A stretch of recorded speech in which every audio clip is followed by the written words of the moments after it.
Pour la prochaine heure, vous écoutez Samedi de lire avec Amélie Boivin-Enfield. Bonjour tout le monde, bienvenue à l'émission Samedi de lire. Aujourd'hui, je reçois quelqu'un que j'aime beaucoup, Alain Labonté. Bonjour Alain, comment ça va? Bonjour Amélie, ça va bien et toi? Mais oui, j'ai envie de te présenter à mes auditeurs. Alors, tu viens de l'Avenir, un petit village dans le centre du Québec. Tu as étudié en lettres et en littérature française, diplômé en tourisme, certificat en animation et loisirs. Tu es parolier de plus d'une vingtaine de chansons. Je pense que tu es rendu à 27, c'est ça que tu me disais tout à l'heure? Oui, c'est ça à peu près, je pense, ouais. Il y en a beaucoup dans les tiroirs encore là, qu'il faut que je présente, mais en disqué, que des chanteurs, des chanteuses ont pris. Il y en a 27, je crois.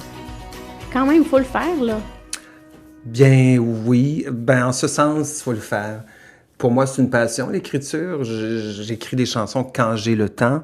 Je pense que le privilège que j'ai, c'est d'avoir eu, à un moment donné dans ma vie, de rencontrer des gens comme Bruno Pelletier, exemple.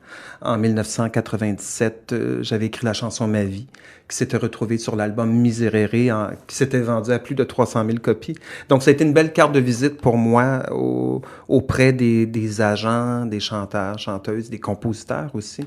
Donc, je me réjouis au fil des années, à l'occasion d'avoir un téléphone, que ce soit de Marc Hervieux ou d'Annie Villeneuve ou de Marie-Pierre Perrault, dire « Écoute, je fais un album, est-ce que tu aurais quelque chose pour moi? » Donc, à ce moment-là, c'est là que j'écris.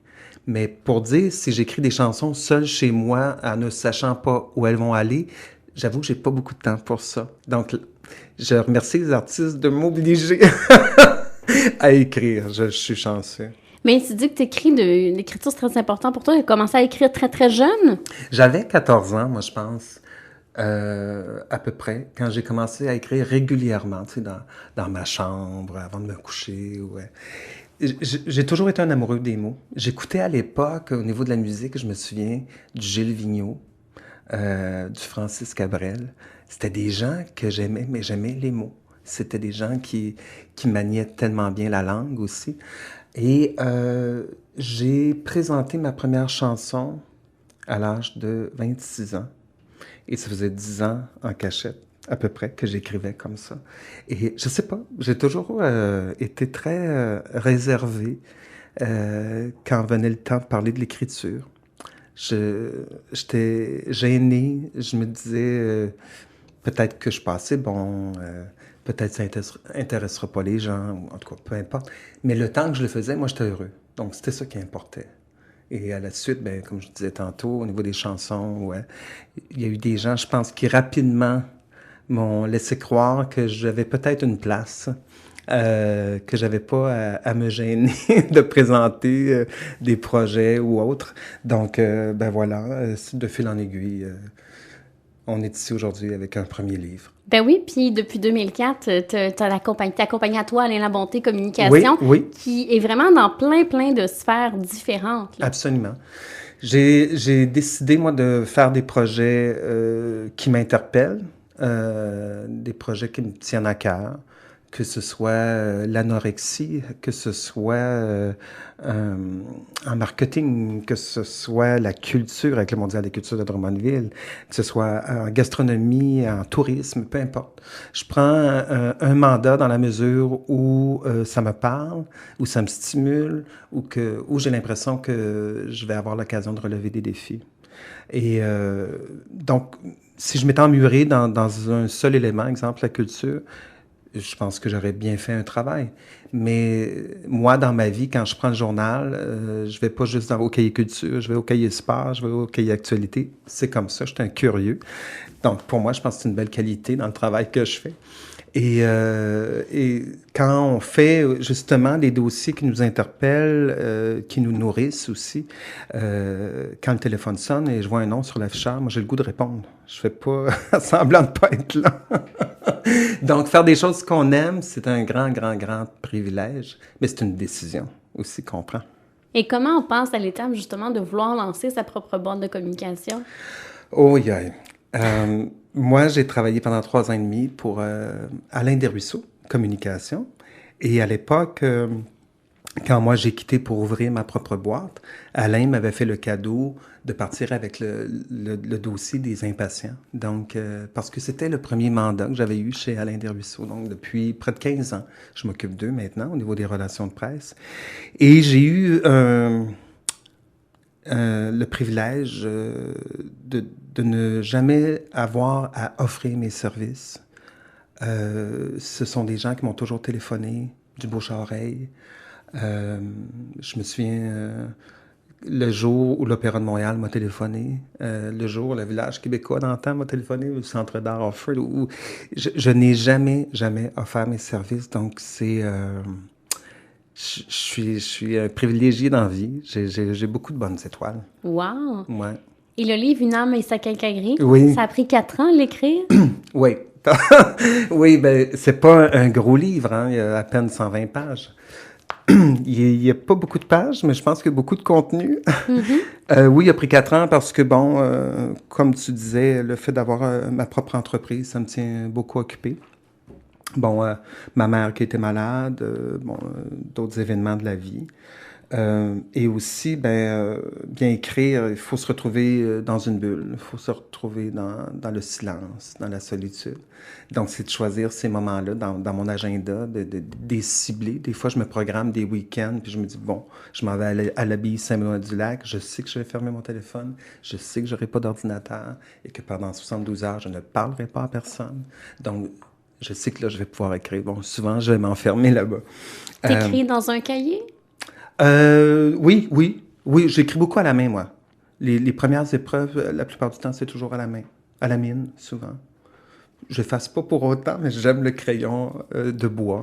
Je trouve que c'est vivant, le bois. Donc, oui, il a pris 4 ans, mais je pense qu'il aurait pu en prendre 1 année si j'avais eu que ça à faire. Le temps que ça prend pour faire les choses, c'est le temps que ça prend, c'est tout. J'avais pas de date de tombée à respecter. J'y suis allé avec le temps que j'avais. Et c'est correct comme ça, parce qu'aujourd'hui, je regarde le résultat final et je ne regrette aucune ligne que j'ai écrite. Donc, je pense que c'est bien comme ça. J'ai eu le temps de me lire et de me relire et de m'assurer que mes propos étaient justes aussi. Propos dans les faits, mais aussi par rapport au cœur aussi. Et tantôt, tu parlais de silence et de solitude. Tu en traites pas mal dans ton ouvrage. Oui. Pour moi, c'est quelque chose de très important dans ma vie. Je pense que ça part du fait que, je le dis souvent, moi j'ai de moins en moins de plaisir à prendre part au monde qui m'entoure. Ah oui? Oui, je trouve que la vie c'est pas rose. Moi, ma vie est belle, mais la vie n'est pas nécessairement belle pour moi. Et je dois m'en exclure, moi, à l'occasion, si je veux rester fort. Donc, c'est pour ça que je vais dans les abbayes, je vais dans les déserts. Les églises aussi. Les églises, oui. Je suis pas quelqu'un de religieux, je suis quelqu'un de spirituel, mais j'aime le silence des églises. Je trouve qu'il y a une énergie là-dedans. J'ai lu une phrase de toi, moi, qui m'a touchée par rapport justement au silence. Tu disais que je préfère le silence aux mots sans lumière. Ouais. Oui, parce que moi, je vais à l'église depuis que je suis tout jeune, avec mes parents. Mon père a chanté pendant 55 ans dans la chorale. Mes parents sont très catholiques. Mais souvent, je trouvais qu'on nous lisait des paroles des évangiles. C'était pas senti, c'était pas vécu. Donc, tu t'en reviens chez toi avec des lectures fades. Sans parallèle à l'actualité. Donc, je me disais, je préfère ne rien entendre, mais me retrouver. Être en contact avec ton moi intérieur. Oui, c'est ça, que de me faire endormir avec des mots qui n'ont pas de poids. C'est comme... Mais cela dit, je ne juge pas ça. Même aujourd'hui, même dans mon livre, je le dis que les prêtres doivent courir d'un hôtel à l'autre avec toutes les coupures. Eux aussi subissent les coupures.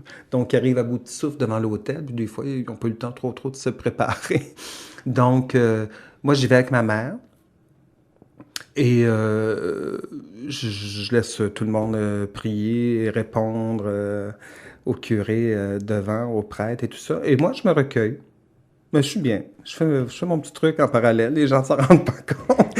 Quand c'est terminé, c'est terminé. Mais je préfère m'y rendre quand il n'y a personne à l'intérieur, effectivement. Et tu parlais de ta maman. Il y a un Oui. chapitre qui est très, très important sur ta maman. Oui. Ta maman qui faisait des dépressions, problèmes de santé mentale. Il y a vraiment un gros volet là-dessus, hyper touchant, où tu parles de ta maman. Et ton regard à toi d'enfant là-dessus. Oui, ben en fait, ma mère a toujours des problèmes de santé mentale. Elle traverse d'ailleurs une période très difficile.